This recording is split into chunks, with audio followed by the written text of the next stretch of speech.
For us, every day is a new opportunity to make sure our first impressions are always our best and to see possibilities on the horizon, to make our facilities and services more accessible and find freedom all around us, with a location proximity to active markets, with a liberal air transportation policy.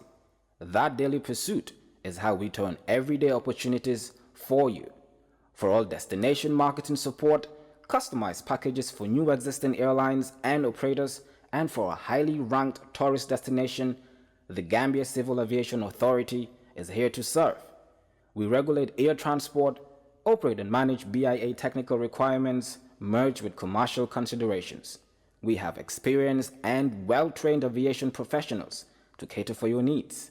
For investment opportunities in building airport hotels, shopping malls, playground for children, do contact us on 4472-831, 4472-893. Gambia Civil Aviation Authority. We go beyond daily.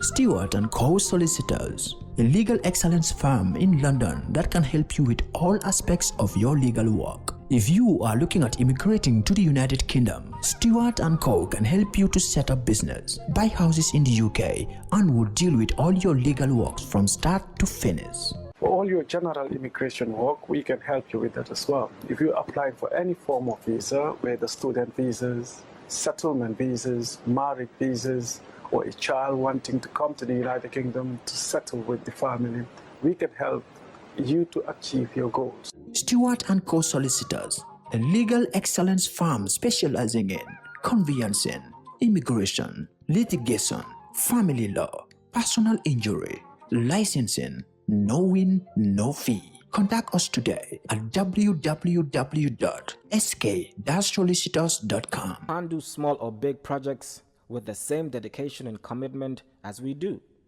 With a reputation as the leading printing company in the country, when it comes to major projects and innovative solutions, we always deliver in high quality, thus receiving the trust and confidence of our clients. From the moment your order is placed to when it is delivered, we believe in exceeding expectations from the sales manager to the production team, the account manager, and the person delivering your material. We have state-of-the-art equipment and a highly experienced and competent workforce that enables us to deliver top-quality work on time. At reasonable prices, we provide our clients with multiple solutions right from conceptualizing, designing, printing, binding, publishing, and distribution. For all your printing requirements, we are strategically located at the Sankumsila Highway, the Gambia Printing and Publishing Corporation. We print what you desire.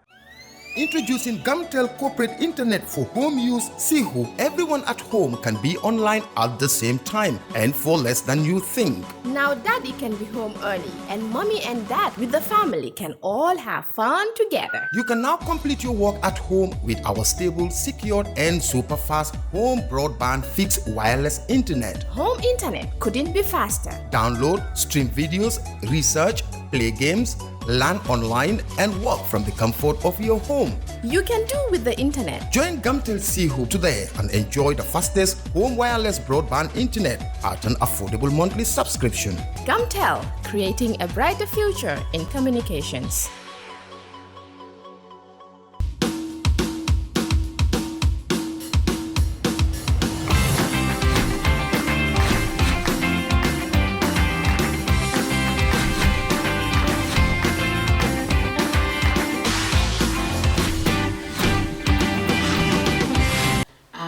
Welcome to another edition of Kerr Fatou. Tonight is a great pleasure to welcome again another Gambian who for the past couple of years has been residing in the United States. This is not his first time on Kerr Fatou. He was here before to talk to us about immigration issues. As you know, there are so many Gambians in the diaspora in Europe and North America, but it's important for us as a community to talk about issues surrounding them. As you know, since the change in the United States, since the change of government, the American government has been very, very hostile to immigrants. And it's important for people to know what their rights are, what their status are, and how should they operate when they live in these communities. So, of course, there's no other person to talk about this is Mr. Sarjo Barrow, who I have said on our previous shows has worked tirelessly to help Gambian immigrants in the United States to upgrade their status. So it's always a pleasure to have you on the show, Sarjo. Welcome to Kerr Fatou. Thank you, Fatou, and thank you for having me. Coming up on Kerr Fatou. The first time you have to represent a Gambian in court, do you remember a specific how it went and who was it and like what was the feeling like? It involved a detainee and the person was in detention. The law classified him as mandatory detainee. And then I was just fresh out of law school, but he had so much faith in me. Wow. I remember I was so nervous. I read everything that I thought, I was prepared, but Make a difference and text CAR to 900 to win a car with Gamcell. Gamcell and Rotary Club of Bruceby brings you a chance to win a brand new SUV Corando. The more you text, the more chances you win. Join Gamcell today for your chance to win a car, fridge freezers, televisions, smartphones, and lots of cash prizes. Draws will be held live on GRTS TV. Proceeds will be used to help the humanitarian activities of the Rotary Club of Bruceby in the Gambia. Every SMS costs $10. Your SMS could save someone's life. Join us and text CAR to 900 today. A brand new SUV Corando awaits you. Rotary, making a difference. Gamcell, Yai Barrow.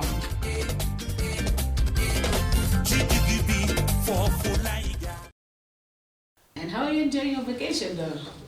How does it feel like coming back and not in the United? Because I know when you're in the US, you're always running around state to state. How does it feel coming back home though and just having a relaxed time? And are you still working when you're here? yeah, actually I'm working, but mostly on email. And then other Gambians who found out that I'm still here would still call me on WhatsApp. But it's not as, if I were in the US where, things get pretty much hectic. And then I have slowed down and then I spend my time with family, so I kind of like that. Oh, great, that's nice.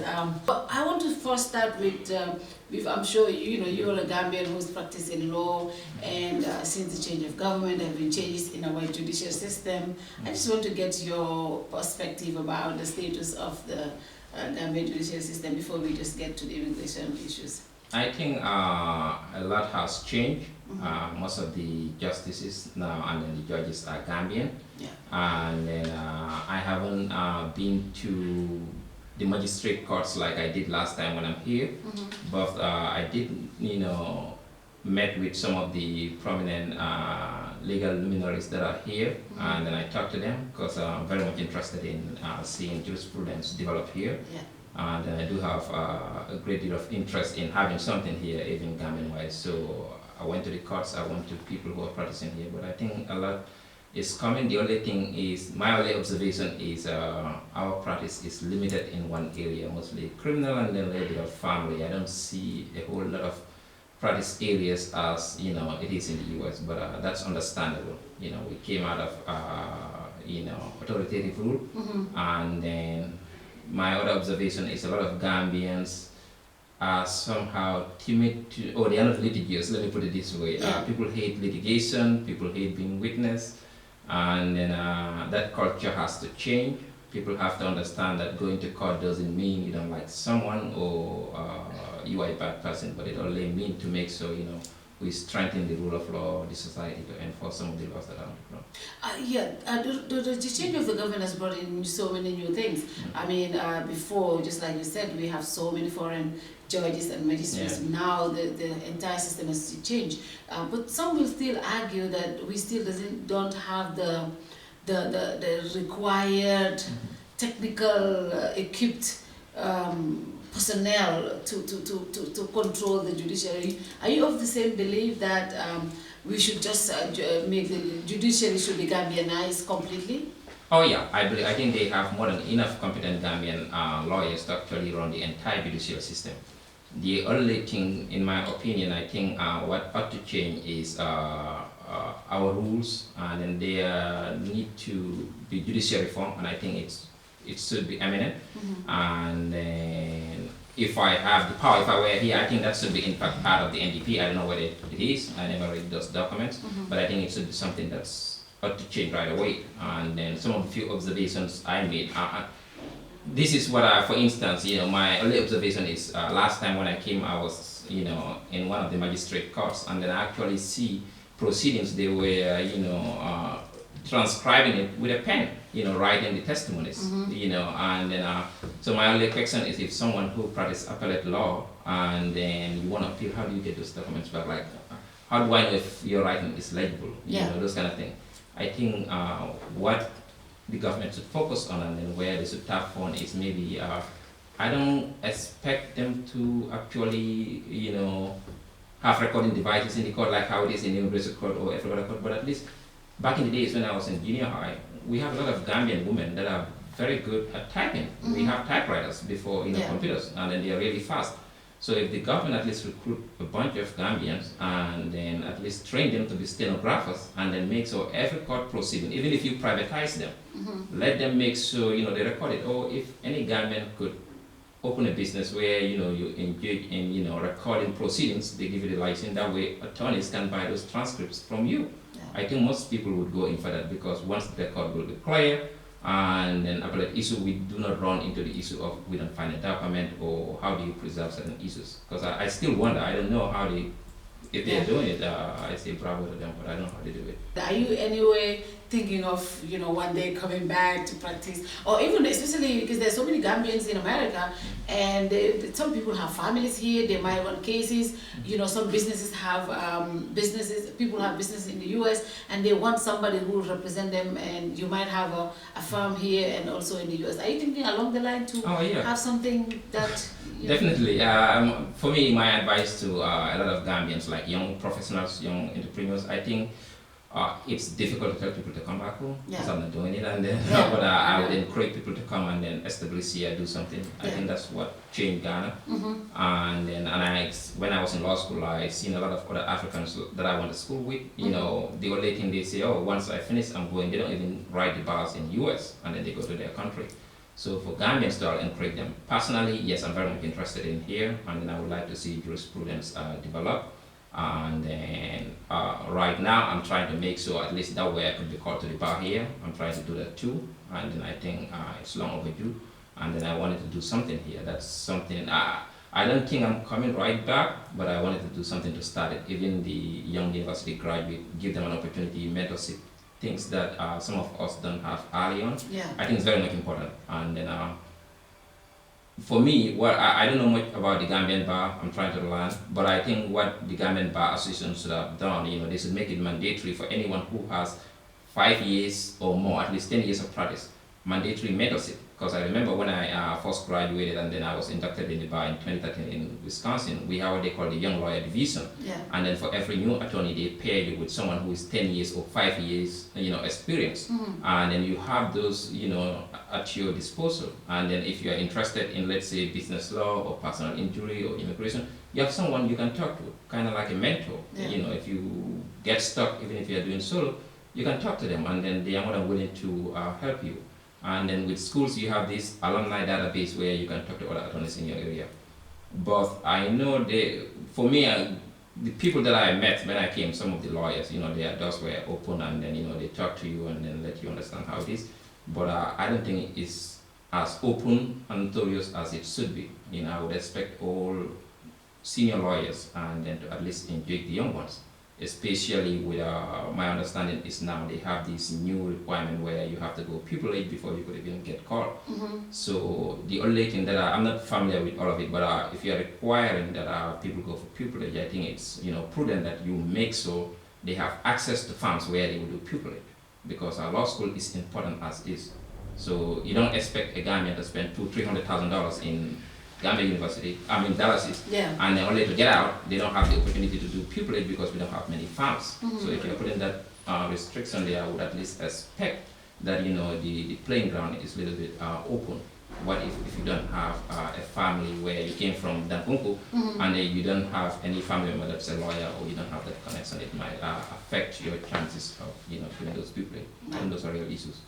I want to come to you personally, your career, coming from Dankunku, going to the United States at a young age, and going to school and be inducted in the bar in Wisconsin. What was that journey like, and what was the motivation from? Because I know a lot of us immigrants, when we go, I mean, I don't want to sound offensive to people, but the kind of jobs we do, what we concentrate on, most of us is just making the money, because we want to make sure we make the money and send to our people. That has been our line of how we live in the West. How was it for you, and what was the inspiration? I know mostly from my parents, especially my mother.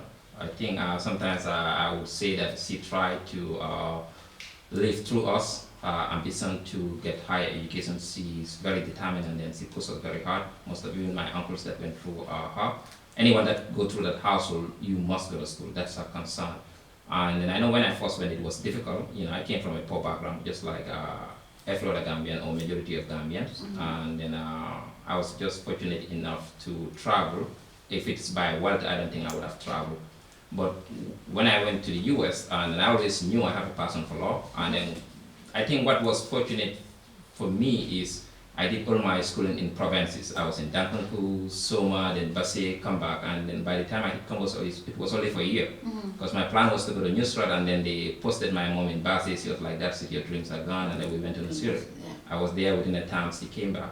So to me, the only thing I know, the only thing that was inducted in us was you completed high school, you go to Gambia University. And then we are not exposed to traveling or this nerve syndrome. Because no one in my family traveled, or even my uncles. I know my mom, she would go for studies and come. And then the only thing I could remember from my dad, when, back in the 80s, most people wouldn't know, when he was an MP for about 10 years, he would say, oh, they have a lot of beggars in the US. But I thought that was just dissuading us from traveling. Like, the kind of poverty in Bronx is crazy. But that's the only thing he would talk about. But I understand that when I, finished high school and then university, I didn't have the scholarship, reality check. I went to Gambia College for my HTC. While I was there, then that's when I applied to schools. I get partial funding, not a lot. I don't understand all the issues. Went there, and then life hit me again. But I think the encouragement that I have from my folks, especially my mom, is what helped me, because I was doing the odd job. Any odd job, that's what I tell people, like, anything you can think of, I did. I worked at a 99-cent store, I did back checking, delivery, anything you can think of in New York. People who know me, they will tell you I have done that. But other family members, like friends that I knew, like people I would actually agree and believe that they are far more intelligent than me, it's a gift that I know them at Gambia College. We all went together in the US, they registered in school. But family background, it depends on, who your support system is. They are more concerned with send us money. And then they abandon their dream. And then I've seen people who are very close to me, and I know they are physically intelligent, and then they just abandon schooling. Now some of them are going back, but when I look back and reflect, I'm thankful to my parents, especially my mom, and her concern was in money. So it's like, as much as, you can spend 10 years in school, and then if you are out, what people are doing in 10 years, you can cover it in 6 months if you understand the value of education. That's true. And then I think that's what pushed me a little bit. So I was going to school, and then I wasn't doing much for her, and then she continued working. So that kind of helped me. That's the defining point for me, and then the support system I have from my siblings. And law has been something that you wanted to do from that early age, or? Yeah, since I believe 8th or 9th grade, I wanted to do law or political science. I think I was more inclined, or I think I'm leaning towards political science until 11th grade. And then when I remember my uncle Magistrate Mboj and then Bori Toure, because when I was in Basi, I was so exposed to courtroom, and then I'll go watch them. That was something that, I was fascinated with. And then there was one trial where Mboj was a defense attorney. By then, he left the bench. And then I followed the trial in Masakonko, somewhat high profile in our area. And then I was convinced that I wanted to do law.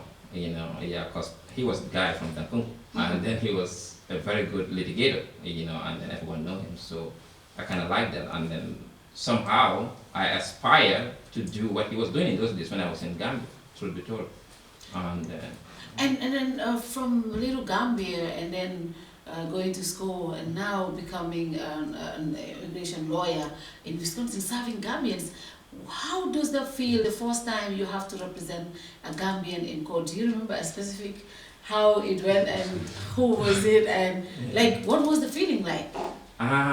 Well, you never forget your first case. I think if hindsight is 2020, the first case I had rather now knowing what immigration was a very complex case, and then the family insists that I represent them, and then I tell them, no, I think you need someone with 5-10 years of experience. This is a serious case, and then it involved a detainee, and then the person was in detention. The law classified him as mandatory detainee, and then I was just fresh out of law school, but he had so much faith in me. I remember I was so nervous. I read everything that I thought, I was prepared, but procedural wise, immigration court, I don't have much procedure as I do in terms of, state courts, because immigration is federal. And then I remember the first time I arrived, and then I sat in front of the judge over there. I don't want to say the name of the city, but but my client, I was very upfront with my client. I let him know that, look, this is my first case. This is serious. And it's like, I'd rather have you there. So by then I don't even knew bond proceedings were somehow separate from removal proceeding. And then we had the removal proceeding. I wanted to, I was eager to do bond, even though I know it was a loser, but I just wanted to preserve the issue. And then the judge looked at me and was like, we are not at that part yet. Wow. So when we were done, and it was like, you did great. And then, in fact, I was so surprised, the judge actually bought our argument and then actually granted a bond, in that case. And he was like, yeah, I believe your client is not an aggravated felon, and then I'll give bond. So when we were done, and then he actually encouraged me. He was like, you did well, for a first time, and then for a young attorney. I was like, I guess I over-prepared, I was scared. Yeah. And then, of course, practicing since 2013 up to now, Gambians mainly have been more, Africans have been your clients.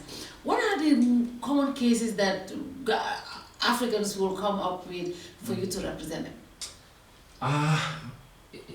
It depends, and then for Gambians, it depends people, who are already in the States, and then they actually are permanent resident or citizen, trying to petition their family members to join them, and then I handle a lot of those cases.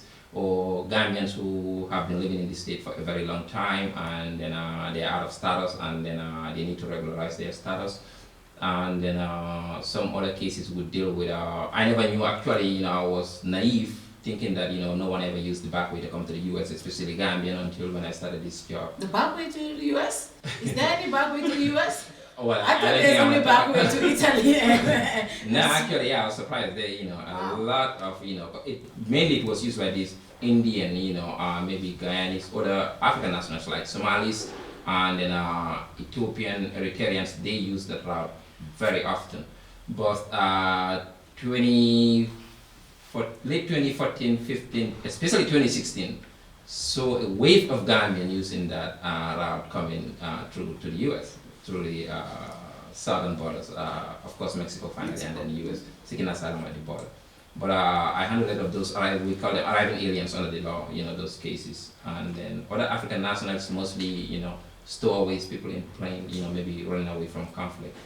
But for Hispanic cases, like the other nationals, mostly maybe they have criminal law violation, and then immigration caught up with them. And then those are the cases that I would deal with them. Gambians, we do have those, but they are not as frequent as it is with the other nationalities. No. Africans, usually the law caught up to them. Either you are sleeping too long, and then the law caught up to you, or you are really conscious, and then you have the right chain of migration, and then people meet on the ground actually let you understand that you ought to get your papers, and then they seek help at the right time. Wow. They seek help at the right time. We'll take our first commercial, but when we come back, we'll talk about the DACA, we'll talk about the public charge bar, and of course we'll talk about the visa issues. Because a lot of us, the reason why our asylums are not granted is because of the information we give here. So it's important for people to know when they fill those forms what they should look out for. So we'll take our first commercial, but when we come back, we'll talk about these issues. Coming up on Kerr Fatou. That's what I'm saying. Why are they not issuing visas though? What is the problem? I mean, you go to the embassy, out of 100 people a day, they're just giving one person. What is the issue? Why is that? I guess, to me, it comes down to, I don't know, they don't care. That's what I say. They don't, that's basically what it is. Anything about that? No, you can't do anything. It's not an immigrant visa. Even meeting all the eligibility requirements, it's not a guarantee you will be issued. naataangoom jaaraama séeréer bu ndaw jaaraama Musa waaw Thierno lan la sam pap dee na déedéet daf ma yónni woon ma joué ko bii waaw yàlla def mu gañe jàppoon $100,000 la laa ilaha illallah te yow xam nga ne sama papa dafa amee cardiaque yow da ngaa dof yow xam nga luy $100,000 xam naa ko kay man naa lu ñëw bëggoon nga dimbali demal na nga def damaa toog rek sama xel mi ne ci yow xam nga bërki démb li daal si benn waay fee waaw ma romb ko rek bërki démb waaw muy yuuxu di tëb ma ni kii lu ko dal ñu ne ma daal ci loto gaming Gambie bi la laal jar na ko laal na ci lu di waaw xam nga dafa am quarté am kente am tiercé waaw maanaam nag tey jii kente bi la te jackpot bee passé xaalis kente mooy lan kente maanaam mooy juróomi fas yi waaw beneen bi am na quarté mooy ñeenti fas yi ak tiercé tey nag xaalis bi daa gën a yokk lu tax ndax jackpot bële dañ kaa tegaat ci bii maanaam juróomi fas yi boo ko jàppee ci ordre mooy risque nga désordre bi sax day fay bu ma ko jàppoon yooyu moom noonu la demee da ngay dem rek jouer am na lu ma yaakaar man gis naa seen kii yi keesku yu ndaw yi ci biir dëkk bi mais daal dama ne lii moom amul xaalis da nga ciy def sa xaalis day jël wecce rek sànni ko fa xool jëmbat la laa ilaha illallah yow li nga wax ni tey ji bu yàlla dogaloon ma gañe ko lu mu gàtt fi mu toll nii boo gañe woon $100,000 waaw lu may def waaw nooy def xam nga yow sama xarit nga waaw damay fexe nga rey say noonu ci nan lu mu gàtt $50,000 waay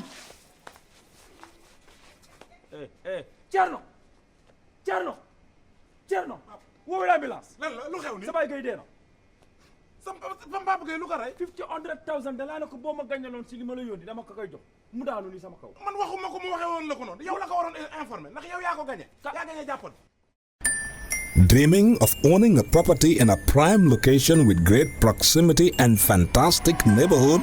EJ Investments Sanyang Seaview Estate is the best choice you have been waiting for. Our Sanyang Seaview Estate is approximately 15 minutes drive away from the busy hub of Brusubi roundabout and into the heart of nature, where you can have a peaceful and relaxed lifestyle with your family. You can buy a finished 4-bedroom story with 5-year flexible payment plan or a service plot with 2-year payment plan option. With over 300 homes, you will enjoy big tar roads with covered drainage, modern electrification with solar street lights, gated entrance with security post, and a breath-catching experience of our beautiful sea view and lake view. You can own a home today at our Sanyang Seaview Estate. Call us today on 446-4838 or 325-9220. Visit our website on ejinvestments.net. EJ Investments, first in property. fay lempo warugal la si képp koo xam ne doomi réew mi nga ak ñu fi dëkk bu fekkee ne ci at mi sa koom-koom weesu na $20,000 mbete weer bu nekk di nga am lu tollu si $2,000. lempo si la nguur gi di sukkandeku ngir liggéey yokkute réew mi. GRA mooy banxaas bu nguuri Gambia sas ngir mu fayeku lépp luy lempo ci biir réew mi ba tax na GRA di yëgal faykati lempo yi ne warugal la pour ñu fay lu ñu naan withholding tax on contract payment maanaam bépp contract bu waay joxe te si biir réew mi la ñu toog kon xaalis si contract bi ngeen nangotoo war nga cee wàññi ci xayma téeméer bu nekk fukka bu fekkee ne contracto bi dëkkut ci biir réew mi bu boobaa di nga war a wàññi téeméer bu nekk fukka ak juróom lii mooy lempo bu ñu naan withholding tax on contract payment. lii mooy lempo bi nga xam ne yow mi joxe contract warugal la nga wëlbatiku dem fay ko ci maakaani GRA tax office bu la gën a jege mbete ci banque yi GRA jagleel pour fay lempo war ngaa jébal lempo bi si diiri fukki fan ak juróom gannaaw bi nga wàññee ci xaalis si contract bi amul benn contracto bu ñu teggil fay lempo bi xanaa mu fekk ne nguuri Gambia ñoo ko jégale boole si projet yi nga xam ne mbootaay ndimbali ñoo koy dépense GRA di fayeku lempo ngir yokkute réew mi. Every young Gambian dreams of a university degree. He wants a good paying job after graduation, a pretty wife, and ultimately own a dream home. What if I can't afford my desired dream home? And that is why you need to visit Universal Properties. We specialize in customer satisfaction. We listen to every of our clients' needs when we show the properties to our clients. Before you know it, you hear the client saying, I like this house. This is the room that cuts my heart. And most of the time, they cling to the door, never to let go.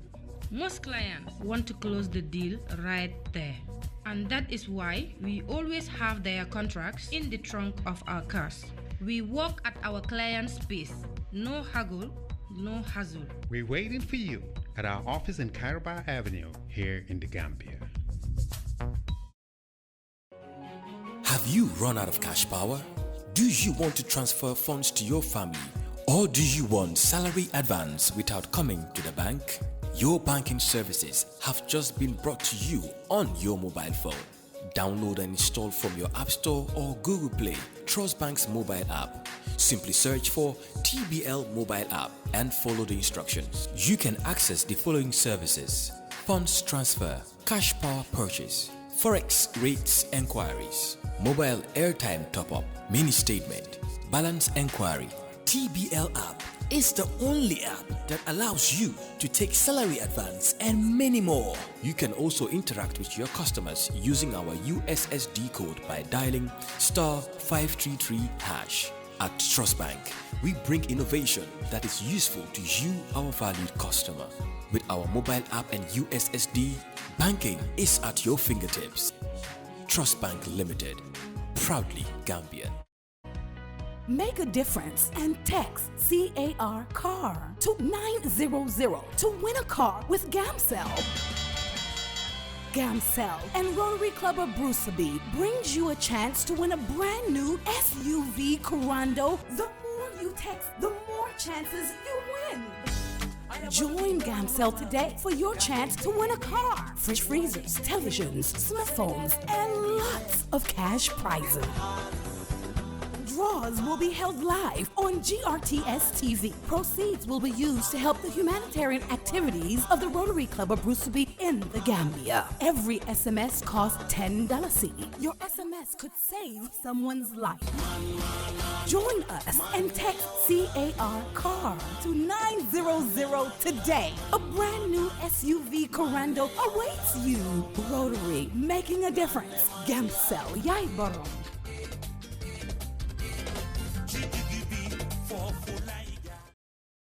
Welcome back to part 2 of this interview. Going forward, I want to talk about the issues that are happening right now in the U.S. Since the coming of the Trump administration. So many immigrants, including Gambians, are worried about some of the issues, especially the DACA. Yeah. This is something that was introduced by the Obama administration to help Gambian children of who came to U.S. without at a young age, right? Yes. And this program has helped millions of immigrant children who are getting support, be able to go to school and get some public support as well. But with the coming of Trump, Trump has put a ban to this.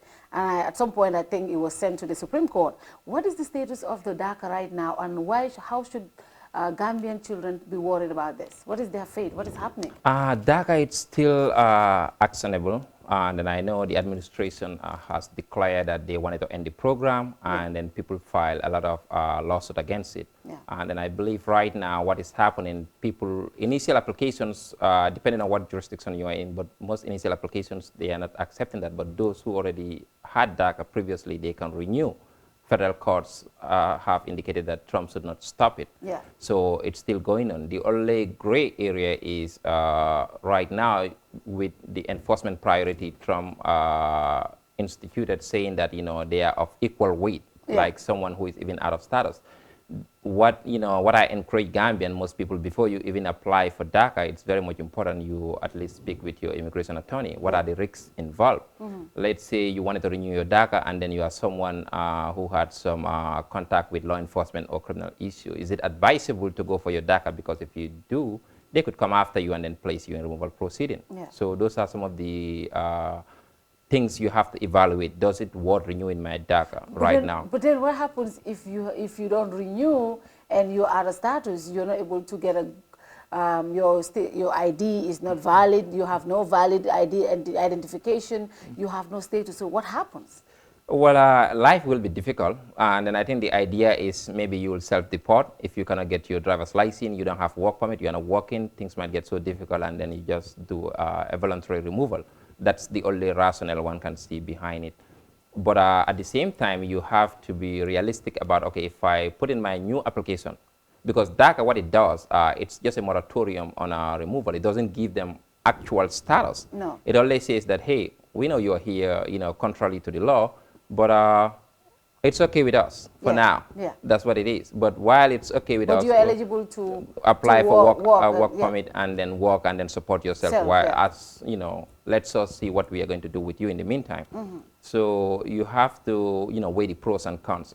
Does it worth renewing my DACA and then exposing myself to all these risks, or should I just stay home? Maybe I have someone who is supporting me. So it's a judgment call you have to do. And then there's no ideal, situation for it right now. That's what I tell most people. It's no pleasant way. It's like the lesser evil. Yeah, you just have to choose. And then if you think that, you ought to drive and then you have to go to work, it's imperative that you're supporting yourself, you will apply. And then you will roll the dice and see what happens. And then if you're someone who you don't desperately need DACA, you might want to chill and then see what happens. One thing that was very, very controversial here was the deportations. Yeah. At some point, I think a couple of months ago, we had a bunch of Gambians, they were deported, and it was like an outcry. So, in fact, I remember we contacted you to get to know what was going on. At that point, people thought the Gambia government had signed some agreement with the United States government to be able to bring Gambians. At some point, we had to get the Foreign Affairs Minister to come clarify the status, what happened, and why people were coming home. It seems that it has slowed down, or they have deployed another strategy, because people are still coming home. But why are they sending people home? Is it just people that are in removal procedures, or just anybody that's illegal? We use these terms interchangeably. Yeah. Let's say, I went to the embassy here and then I'm issued a non-immigrant visa, whether it's visitors, student visa, whatnot. And then I arrived in the US, and then the purpose of my visit, let's say, I do something contrary to that, and then I went out of status. Yeah. And then, I never report to school, so of course I'm out of status. Yeah. And then I'm illegal if you look under the law, immigration terms. I'm in the country contrary to the laws.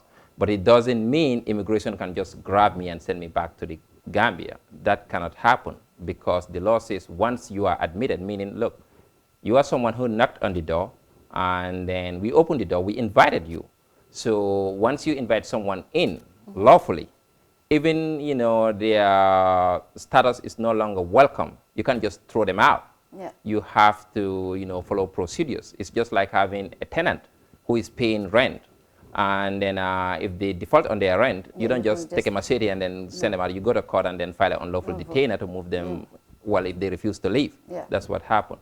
So people who have been removed from the US, and then those, the badges that arrived here are people with a final order of deportation, meaning they have an administrative order of deportation. It's final, meaning they were welcome. Their welcome was somehow no longer needed, and then they took them through proceeding.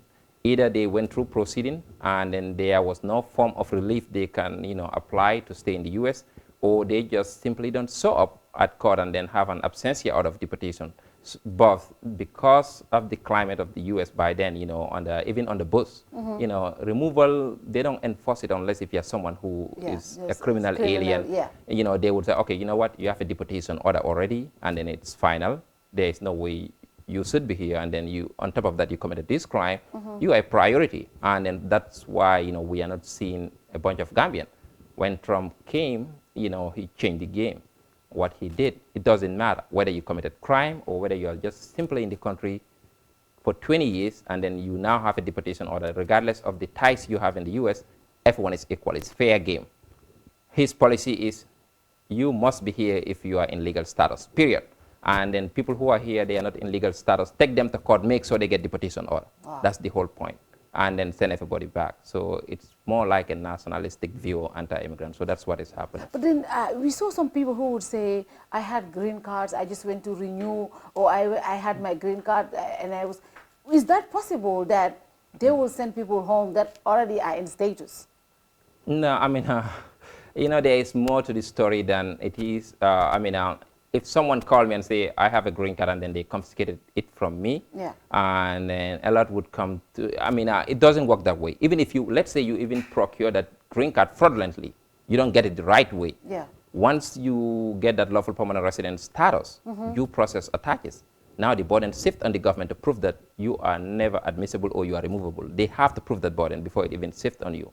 So you cannot just go and remove your green card. The only thing immigration officers can do, let's say if you are coming at the port of entry and then you are with green card and then they genuinely believe that you are inadmissible for whatever reason, maybe under, you know, C7 or C6, misrepresentation or fraud or, you know, lack of proper documentation, they think you get those things fraudulently, or, you know, the paperwork is not even legit. They would classify you as arriving alien and then put you in proceeding, try to put you in expedited removal. You can challenge that because you're a permanent resident. So unless a judge says otherwise, they can summarily deport you. It doesn't happen that way. It never has, and then it never will. That's just the law. And then my thing, if someone tell me that, I'm like, no, I need to know more. I need to talk to the person. But immigration is very personal. And then this is what I tell every Gambian. Just because there are basically 4 ways or 4 paths to green card doesn't mean each and everyone's situation will be the same. Yes, the law says, let's say, family ties. If you are married to a U.S. citizen, you can get green card. I can be married to a citizen. You can be married to a citizen. My process can take 4 months. Yours, maybe there is nothing there. You are living maybe 2 kids with your, you know, spouse, and it takes 2 years. There is no rule that, you know, it has to be one size fit all. That's what I tell people. And people would always, unless if they are talking to their immigration attorneys, and then they won't tell other folks everything. So they will just give you the outside, depending on what side of the aisle you are standing in. That's the news you will get.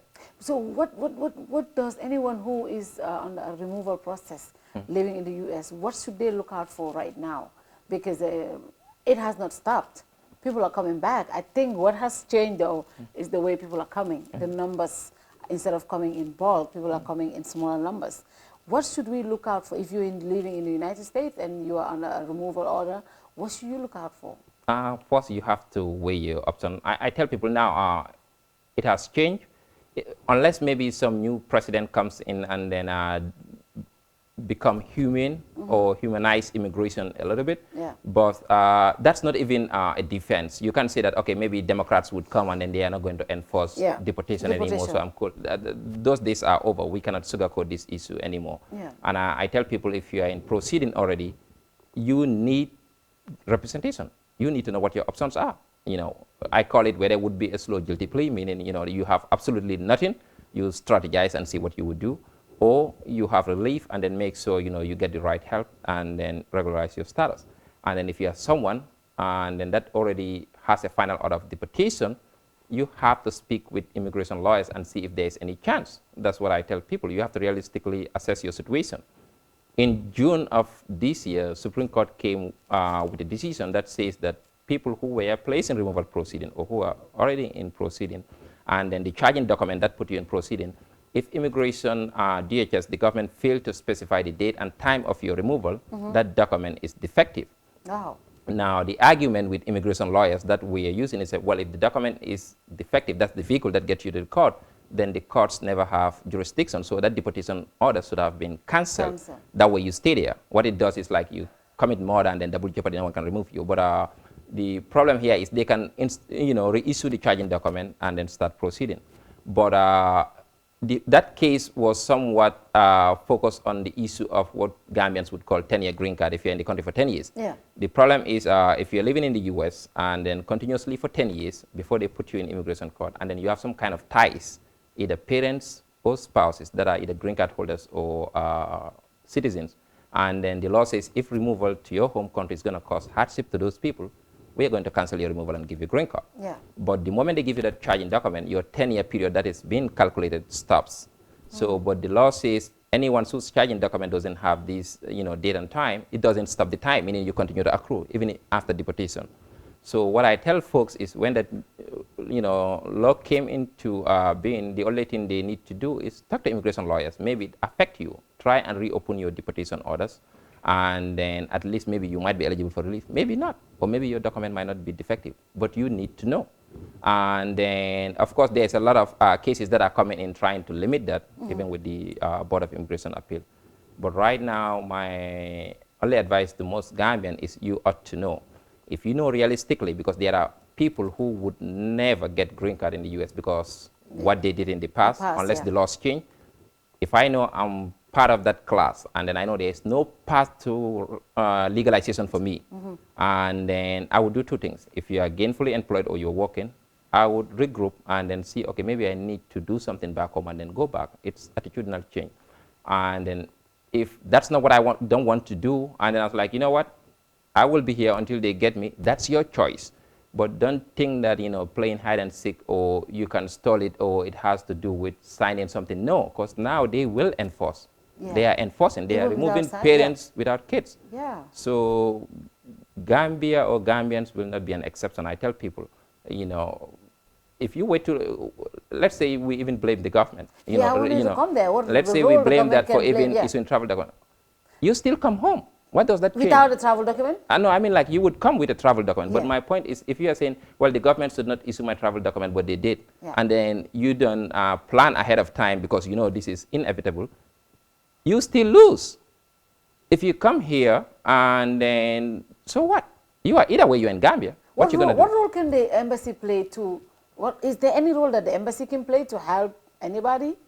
Actually, the only thing, unless if you're not a Gambian. But if you're a Gambian, they have absolutely no power to do anything. That's what I keep telling people. That's just the black letter law. The embassy cannot do zilch to help you. The only thing, in fact, maybe, because I know these current embassies, sometimes they would even plead on behalf of Gambians who are actually, you know, ill, or they felt like if you remove them here, and then they might not have certain proper care. I've seen those things. I cannot speak to it, but they would actually seek help. Like, hey, we want to make sure these guys stay here because we don't have the equipment to send them back home because of health issues. But absent that, they cannot do anything. The ball is not in their court. The only reason they would contact the embassy, it's you have a final order of removal. So my question is, if your strategy or your defense is, I'm not going to do nothing until I get a deportation order, then I will ask the government to put their foot on the ground. Not to issue the travel document. Well, that is not feasible and it's not going to stick. And that's a diplomatic issue as well with the two governments. What can they do? Let's say the Barrow government comes and say, you know what? We are going to be a hardliner, no travel document issues. The law says under Section 243D, if you intentionally refuse to give travel document to people that are your citizens and they have final order of removal, the U.S. government, Congress, they have the power to, you know, stop admission of that country into, you know, those nationals into the U.S. That include people, you know, both green card and non-green card. Admission mean anyone coming in. Wow. So let's say I'm a Gambian and then I'm married, I'm a U.S. citizen, I want to bring my wife. My wife could not come because my sister went the government, you know, how do you think I would approach the government? Then other class of people would come back to the government and be like, hey, so what I equal, you know, application of the law applies to everybody, you know, so that's the funny thing about law. We scream democracy, but it's double-edged sword. It cut both ends. Wow. So this is what we want. We want democracy. We got democracy. This is what democracy means. Wow. Yeah. So the only thing you can fare better is follow the law. Follow the law. Yeah. I mean, one thing that Gambians cried about a lot was the public charge bar when it came out. People with green cards were worried. People were worried because when the announcement came, I saw you on Facebook talking to Gambians because a lot of people were worried. I was personally worried, and I called you. Yeah. What is the public charge bar? Well, it boils down. It's a section of the law that says that any person, you know, who is considered to be primarily dependent on the government, as demonstrated by either receiving public cash benefit for subsistence or long-term institutional care is considered to be a public bar. But what changed is Trump slightly twist the definition. The word the administration used is anyone who is likely to become primarily dependent on the government for subsistence or long-term care is inadmissible. So who is likely? Now it's a determination. Determination. Yeah, because before it wasn't like that. So he changed the word anyone who is likely. So meaning everyone is at the whim of the immigration officers. Yeah. it was a proposed rule. People were voting against this. We don't know what would happen. Right now, for those in the U.S. applying for benefits, it doesn't affect, right now the public charge is not implemented against those people. The ones outside the U.S. at the consular post, in some cases I see it's been implemented, but it varies at what post you are at right now. So it's a totality of circumstance test. What the administration keeps saying is, well, the officer would look at your circumstance personally, your age, education, health, and whether you would likely become a public power. How often do you receive cash benefits? And then within the last 36 months, have you received anything? So all those factors, it's a series of factors, not element, that they will look at and then see whether under that totality of the circumstance, you are likely to become a public charge. But asylees, are they asylees are exempted. Asylees, are they affected? No, asylees and refugees are exempted from the public. Because a lot of us, Africans, when we go to America, we're looking at the food stamps, we're Medicaid and others. Are these benefits, is it just the cash benefits or? Well, now, even those things, even TANF, temporary aid to needy families, and then those things, they are all part of any benefit you get from the state, or before it was strictly limited to cash benefits, But now, they put these things, the last time I checked, I know WIC wasn't included. Now I'm not sure. But it's what they did was a non-exclusive list. So we don't know everything. So it might be, this issue might be litigated later more for us to get more clarity who is likely. The courts might get involved. We don't know for sure whether this thing would even go. Right now, the only thing is what I tell people. The best defense to public charge, if you're eligible for citizenship, just apply, become a citizen. It doesn't matter. Now, for those who are outside the U.S., how it affects you, let's say you are a family, there are some people in the U.S. that came without authorization, meaning they don't come with a visa back way. And then let's say you even get married. You're going to get green card over there. So you have to come back to the consular post, get your green card. Green card, yes. Those people, if you leave, the public charge bar will trigger. At the embassy, you have to look at those outside the U.S. People who file for their families, I've seen those things happening right now, even in Dakar. You apply green card for your family members, they are going through those things. They have to prove that they wouldn't be likely to become a public charge. But how would they determine who becomes a public charge, even if when you are not even in the U.S.? Well, they looked at the sponsor, the affidavit of support, and then, the incomes, all those things. Yeah, but even those things, that, I think that would help a lot. But those are the factors they would look at. And then now, in fact, most of the interview, they would still ask you to bring those IRS transcripts. So they are doing that, even though those things get submitted through embassy. The embassies ask for those things. And then people applying for regular visas, even regular non-immigrant visas or immigrant visas, even at the Banjul, those things, they would look at public charge bar. And then green card holders who were absent from the U.S. for a continuous period of 160 days. And then which means if you stay outside the U.S. for 6 months consecutively, if you're going back, you're seeking admission. Anything less than 6 months, the law says you're not seeking admission. So no, it doesn't matter whether you are taking the entire food stamp. Green card holders, any green card holder or well, asylum is exempted, like I said earlier. Just want to clarify that. Yeah, but for admission, But I just, when I use green card, they are all permanent residents, but of course there are exceptions. But for those people, if you live outside continuously for 180 days, then the law says you're seeking admission. Now, green card holders, regardless of the public charge, if you even stay more than 180 days, you are still seeking admission. But that would be an issue if there are criminal issues or other issues. Finally, before we go, we want to talk about, most of us, we have issues when we apply for asylum or other even married admissions in the U.S. because of the way we fill our forms here.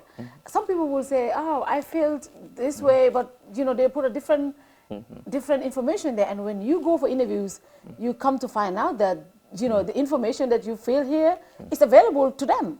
And how does this affect the process of applying your visa here?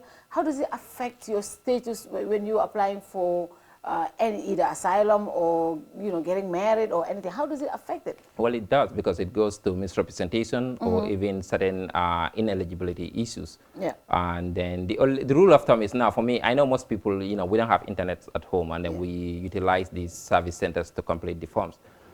If you are using, any of these cafes to complete your non-immigrant visa application insist that a copy be given to you, you review it before they submit it. Yeah. And then if they complete it, to make sure they, at the preparer section, they indicated that this application was prepared by a third party because you did not prepare it. Of course, you have to review it to agree to it, but at least that would be there. Yeah. Now, chances are if there is mistake, embassy always most likely would give deference to the institution who prepared the application. We're like, oh no, we believe whatever information you give them, that's what they, input on your application. That's basically what they do. They give greater deference to those people. So for me, the new approach that I started, we have lawyers in the Gambia here. I think it's about time everyone goes through legal persons. Yeah. At least you might have some relief or recourse if lawyers screw up. At least that gives you some recourse. So it's expensive, but still go there. My advice would be, no one should apply for visa right now because they're not even giving any visa. That's what I'm saying. Why are they not issuing visas though? What is the problem? I mean, you go to the embassy, out of 100 people a day, they're just giving one person. What is the issue? Why is that? I guess, to me, it comes down to, I don't know, they don't care. That's what I say. They don't, that's basically what it is. And government can do anything about that? No, you can't do anything. It's not immigrant visa. Even meeting all the eligibility requirements, it's not a guarantee you would be issued. And then visa is only a foil. That only put you in a plane. You can go all the way to the US and then they still refuse your admission. Those things are there. But my thing is for average Gambians, like the last visa, statistics that I took on Gambia, and then I compare it with Senegal. For every month, like for non-immigrant visa, if we are lucky to get 30 Gambian national, meaning from Banjul Post and Gambians outside everywhere using Gambian passports to apply for visa, if we are lucky, we get about 35 visas issued, like B1, B2 in a month. If we are lucky, like if we hit like 37, that's almost like hitting lottery for us. While Senegal, they are hitting about 300, 400 non-immigrant visas when I look from 2017 to 2018. Student visas, they are issuing 1 and 2. So this is my question to most Gambian. I mean, if the embassy, because non-immigrant visa, if the embassy genuinely believe that Gambians don't meet the requirement to go to US, or they don't believe that we have enough ties or we are going to come back, maybe they think that we are so poor, if we go, we can come. So why are we even applying? We can blame the embassy. It's about time, we reassess and then start thinking outside the box. That's what I tell people. But why would you think, what would be the reason for that though? Because if they are not issuing to Senegal as well, you can understand is maybe they are just giving a quota to every country. But why would you think, Gambians are not issued visas? It depends on the consulate's perspective, because the officer has to believe that you meet the eligibility requirement. Like if you're applying for a B1 visa, and then you have to demonstrate to the consular officer that your intent is to travel, and then your travel is purposely for whatever you are applying for. Let's say, you are going for vacation or leisure, and then you apply for B2 visa. The consular must be convinced that that's the purpose of your trip. And then 2, the consular must be convinced that your stay is only temporal. You are going to come back at the end of your stay. So many Gambians, let's say, even unless those working with the government, some people, we have our own self-employment. So I guess to the consular, this is the only thing, from, let's say, I gave every bit of deference to the consular's officers from, if I wanted to, the only logical conclusion would be the consular is not convinced that 90% of the Gambians coming in applying for those non-immigrant visa meet the eligibility requirement precisely or specifically because either they have lack of time. In fact, generally they give everybody section 214B. Yeah, if they deny you, the blanket thing, oh, you don't have strong ties. Strong ties, yes. Oh, people do have strong ties. They have parents, it's a lot of factors. Maybe they don't have employment or money, if that's your ties, that is true. Well, but my thinking is, if you think money is more of a substantial ties than a family or other things in Gambia, because we value those social network than money. But if you think money is more of a determinative factor to you, why not make a press release that people don't even apply because you're not issuing? So I tell Gambians, keep your money. Don't apply. I mean, unless if they do corporate social responsibility and then put some of those money back into the American corner, people are getting them. But my thing is right now, for many Gambians, my advice is if you can study somewhere, try that. Let's I know it's sound foolish or people may think it even more arrogant of me living there telling people don't apply, but I'm just telling them your chances. The chances are you'll be rejected. You are luckier winning a lottery or get struck by a lightning than getting a visa from the US Embassy. Don't apply. Wow. Yeah.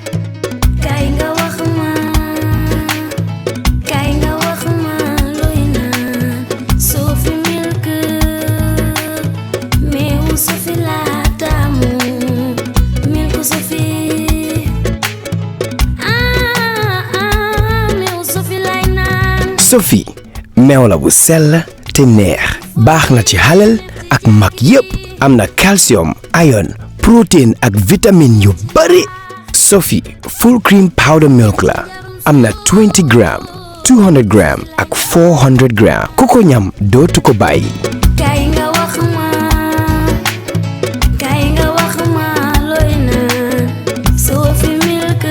Sophie, proudly Gambian. Better and stronger as the sole ground operator at the Banjul International Airport. With an expansion in travel services, customers are assured of GIA's capacity to cater for all their travel needs, provided by professional, experienced, and ever-smiling staff. GIA's Hajj package and services, by far the best in the country, give the customers the opportunity for a memorable Hajj experience. For a more efficient cargo services, GIA means business as it launches its new multi-million-dollar ultra-modern cargo complex to revitalize and stimulate air transport. GIA, the pride of the Gambia. Wow, thank you very much, Sarjo. This has been a very interesting discussion. Finally, what's your message to Gambians, especially those in the diaspora? You know, what should they look out for if you are going through immigration issues? What should you do? What should you look out for? And how should we behave, knowing that we are in a Trump war? Now, it's, you know, you cannot take chances. Well, everybody has to regularize their status. I know that things change. Well, things change since 9/11. Yeah. But now, even, you know, more importantly, you know, we ought to recognize that a lot of countries are moving towards this nationalistic view. I don't think that would become of the U.S. Because of the history, and they always, you know, do better.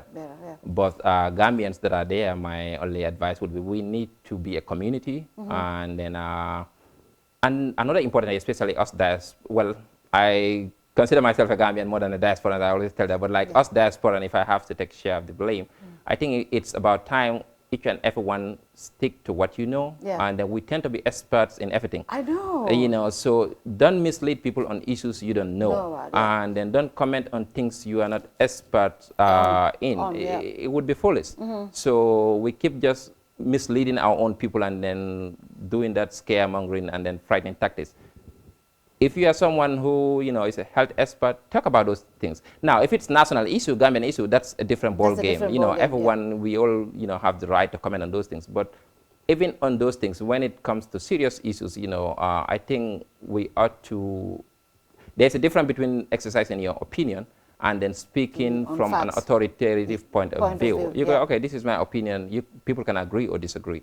But when you wanted to talk about specific facts or things that, you know, require expert opinion, if you are not, like, look, I may not agree with this thing, this is my 2 cents, but don't make it look like you are speaking with authority or you're an expert in the area, because most people don't know, and then it's affecting a lot of Gambians. That's what I see.